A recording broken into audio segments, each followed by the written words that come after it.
2020년에 유니스 입학 설명회를 듣기 위해 좋은가족교회에 방문했던 것이 유니스와의 인연의 시작이었습니다. 입학 설명회에서 처음으로 말씀의 8가지 생활과 유니스에 대한 것을 들었을 때 초반에는 저게 무슨 말인지 궁금했고 내가 왜 여기 앉아서 목사님이 말씀하시는 것을 들어야 하는지 의문이었습니다. 하지만 조금 시간이 지나다 이 학교는 뭔가 나의 삶을 바꿀 것 같고 오발 마냥으로 이끌어왔던 예감이 들기 시작했습니다. 그리고 성적이 오른 사례나 학교에 대한 것을 설명을 들으면서 저는 이곳에 필적할 만한 좋은 학교는 없을 것 같다고 느낌이 들었고 그러면서 이 학교에 들어와야겠다고 다짐하게 되었습니다. 하지만 유니스 입학정에 제 인생이 걸릴 수도 있는 중요한 순간을 마주치게 되었는데 그건 중학교는 어떻게 할 것인가에 대한 고민이었습니다. 저는 유니스 입학 설명회를 들을 때 당시에 초등학교 6학년이었는데 내년이면 중학교 1학년이 되어서 중학교에 입학할 자격을 부여받게 된다는 사실을 갑자기 깨닫게 되었습니다. 근데 이기덜 저를 허덕이게 한 이유는 중학교가 바로 제가 살고 있는 아파트 바로 옆에 있었기 때문입니다. 그 당시 저는 탄식과 선택 괴로움이 너무 많이 찾아와가지고 너무 힘들었습니다. 어떤 사람을 생각해도 걸어서 1분도 안 되는 거리를 놔두고 1호선 조착역인 안신역과 혁신도시보다도 더 멀리 가서 겨우 경산을 넘어가지 않는 곳에 있는 학교로 가는 건 너무 어리석고 힘들고 이해되지 않는 결정이었습니다. 그런 하나님은 저에 대한 계획을 가지고 계셨는지 제가 다니고 있는 교회의 목사님이 학교에 가는 것에 대해 설교하시는 것을 우연히 듣게 해주셨습니다.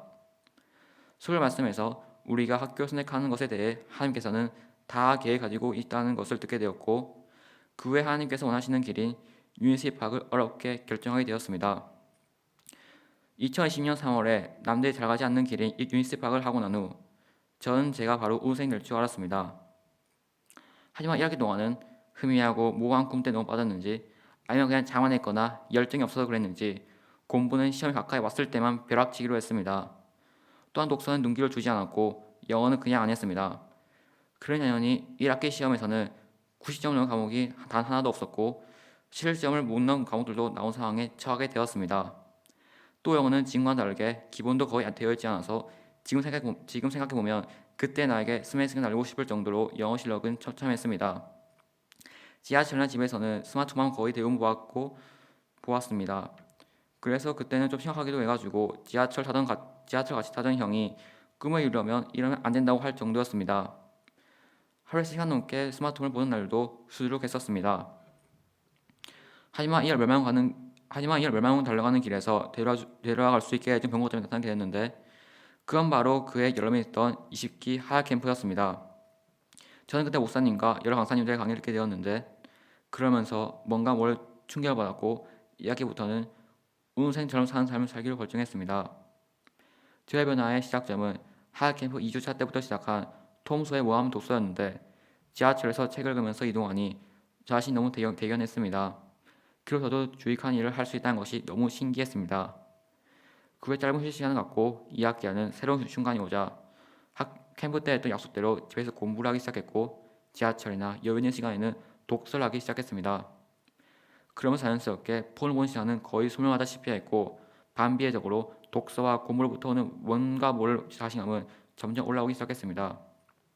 집에 오면 그날 배운 것들을 공부했고 영어를 배우기 시작했으며 또 시험이 다가오면 3시간 이상을 공부했습니다.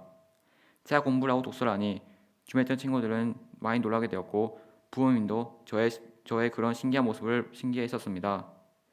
이런 노력한 결과 국어, 역사, 수학은 무려 20점 이상이 올랐고 90점 넘은 과목도 3개나 되었고 심지어 수학은 100점 가까이 나왔습니다.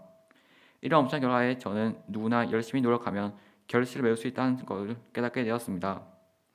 엄청난 성장 향상으로 저는 몹시 흥분되게 되었는데 얼마나 흥분하고 좋았는지 당시 저보다 공부를 잘하던 동갑내기 친구에게 다음에는 이겨버리겠다고 할 정도였습니다.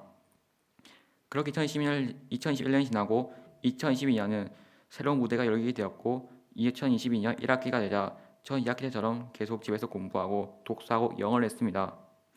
근데 그때 저는 당시 제대로 된 공부법을 간과하고 그냥 열심히 문제만 풀어서 그런지 2학년 1학기 시험성은 비록 모든 과목이 그래도 80점 이상은 얻었지만 2학기 때보다는 조금 떨어진 결과였고 심지어 수학은 10점이 떨어지는 등 저에게 약간 침체기로 다가왔습니다. 그래서 저는 다시 초심으로 돌아가서 제대로 된 공부법을 연구하고 실행에 옮기기로 다짐했고 2학기 되자 좋은 결과 제대로 보장해주는 방법에 따라 공부하기 시작했습니다. 저는 먼저 강의를 듣기 전에 배운 것들을 2번 정도 예습했고 강의 전말인지 집중해서 들었습니다.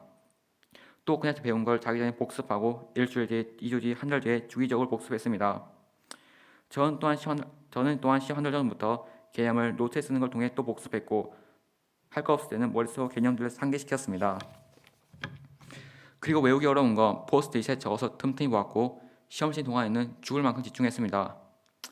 그 결과가 어떻게 나왔냐고요? 모든 과목 모두 90점 이상이 나왔고 평균 점수도 무려 94.33점이 나왔습니다. 그래서 부모님도 드디어 저의 엄청난 공부 실력을 인정해 주셨습니다. 그리고 저는 다시 한번 누구나 노력하면 된다는 것을 깨닫게 되었고 앞으로 열심히 이렇게 하라고 다짐했습니다. 지금까지 이걸 보고 계신다면 분명히 어떻게 본가 거의 살다시피 한 제가 하야하부로 타 상캠프 이후로 이런 엄청난 우승을 낼 수 있었는지 궁금해하실 것입니다. 여러분, 제가 이 캠프를 통해 이렇게 변할 수 있었던 것은 물론 저의 의지도 있었겠지만 무엇보다 캠프에서 목사님과 강사님들이 하시는 강의들이 너무 은혜롭고 저의 양심을 찔리게 했기 때문입니다. 첫 번째로 이 캠프를 하나님의 뜻에 따라 전체적으로 이끄시는 목사님께서는 이 캠프에서 복음의 6가지, 부모 공경, 다니엘의 지혜로운 행동, 뇌과학 수업 등을 다양한 설교해 주셨는데 매번 모든 설교들이 저의 현재 모습을 돌아보게 하고 무엇을 하는 게 정말 하나님의 뜻인지 계획인지 생각하게 했던 것 같습니다. 두 번째로 미국에서 활동하셔서 비록 캠프에 직접 오시지 못하셨고 대신 영상으로 소개해 주신 강신건 코엔대 총장님이 주신 하나님의 영광이 드러내는 빛과 소금이 되어야 한다는 소글 말씀은 저에게 큰 감명을 주었습니다. 세 번째로 동성애 관련의 강의에서는 거의 언제나 초등만 하시는 김지영 교수님께서는 우리는 모두 연합력을 갖게 된 자리에 가서 동성애와 싸우고 빛과 소금이 되어야 한다고 설교해 주신 것은 제가 루틴을 지키며 살아야 하는 이유를 상기시켜 주었습니다. 마지막으로 머릿속에 도서관 지어야 한다고 강조하시는 권장의 소환님의 폰을 많이 보면 주의 뜻을 이룰 수 없고 책을 많이 읽어야 전도율이 활발해지고 주가 원하시는 뇌 상태 된다고 말씀해 주신 것은 자 결정적으로 저의 인생을 바꾸도록 하는 계기가 되었습니다. 저는 지금까지 총 4번 하학캠에 합류했었는데 단계가 거듭될수록 더 성숙해지고 성장하는 저의 모습을 볼 때마다 자신이 너무 대견스럽고 이렇게 성장하게 해주신 주님께 감사드리지 않을 수가 없었습니다. 전 1학년 때부터 지금까지 꾸준히 독서를 하고 있는데 뇌 면적이 점점 커질 때마다 말로 표현하기 어려운 기쁨과 즐거움을 느낍니다. 전 처음에는 소설을 주로 읽으며 시간을 보냈는데 지식을 더 많이 갖기 위해서 제가 좋아하는 분야인 역사 관련된 책을 읽기 시작했습니다. 처음으로 이해하기 어려운 내용과 용어들을 진미하고 포기하고 싶은 마음이 들기도 했지만 그래도 참으며 보다 보니 어느샌가 그래도 즐기며 보게 되었습니다. 하면 저는 독서할 때마다 어떻게 해야 책 내용을 더 잘 기억하고 이해할 수 있을지 궁금했습니다. 그런 중에 노트에 중요 내용을 쓰면서 보면 어떨지 생각하게 되었고 2학년 2학기 때부터는 주요 내용을 노트에 쓰면서 보게 되었습니다. 확실히 이렇게 하니 좀 어려운 내용도 더 잘 이해가 되는 것 같았고 노트에 써야 하니 집중력도 좋아진 것 같았습니다. 특히 2학기 때부터는 다양한 분야로 노력했습니다. 처음에는 저에게 좀 익숙하지 않았던 고전, 우주, 주식, 철학 분야와 같은 책들이 제 열정을 물러불거든 쉽게 하기도 했지만 지금은 이제 그래도 거의 대부분은 이해하고 다양한 지식을 성취하는 것이 이제는 저의 루틴이 되었습니다. 전 책과 관련된 말씀 중에서 애플의 초대 CEO였던 스티븐 잡스가 우리 나라에서 고전과 기술의 적점을 살려고 노력했다는 말이 가장 인상 깊었는데 이 말은 우리가 독서해야 하는 이유를 잘 보여준 것 같았습니다. 전 여러분에게 말씀드리고 싶은 것이 정말 많습니다. 먼저 여러분이 하는 일에 집중하세요. 주변 둘러보면 내가 무엇을 하는 게 옳은지 알 수 있는데 지금 생각하지 않으면 나중에 더 후회하고 낙변을 원하는 심령을 가지고 나가세요. 주변에서 말하는 넌 어차피 되지 않고 그렇게 해봤자 소용없다는 망언들은 배설물처럼 여기며 무시하고 집중하세요. 이렇게 말할 때 무슨 마음을 갖고 나아가야 하는지 나아갈 수 있고 또 어떻게 열정이 생길 수 있는지 묻는 사람들이 있을 수 있습니다. 저는 꿈을 가지라고 말하고 싶습니다. 그런데 그 꿈도 적당한 척도가 있습니다. 우리 나중에 일어나기 바라는 크고 놀라운 꿈들만 잡으려고 하는 경우가 정말 많습니다. 하지만 그렇게 하면 정작 우리가 지금 당장 성취해내야 하는 꿈들을 놓쳐버리기 일쑤입니다. 물론 큰 꿈들을 우리를 행복하게 하고 꿈에 대해 친구들이랑 대화할 때는 진짜 일하면 어떨까 기대만 부풀어지기도 합니다.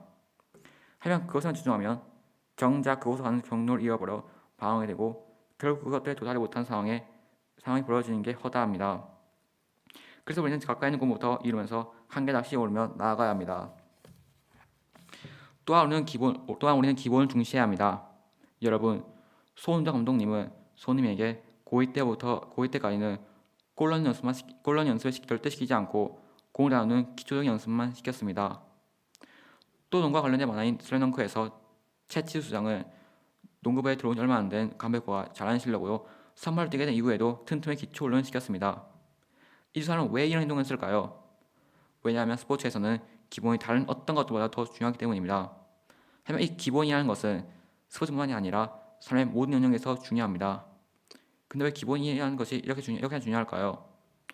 예를 하나 들어보는 이야기가 있습니다. 우리는 돌을 쌓거나 블록을 쌓을 때 기본에 있는 밑부분을 탄탄하게 합니다. 그런데 이렇게 하지 않으면 어떻게 될까요? 얼마 안가 무너집니다.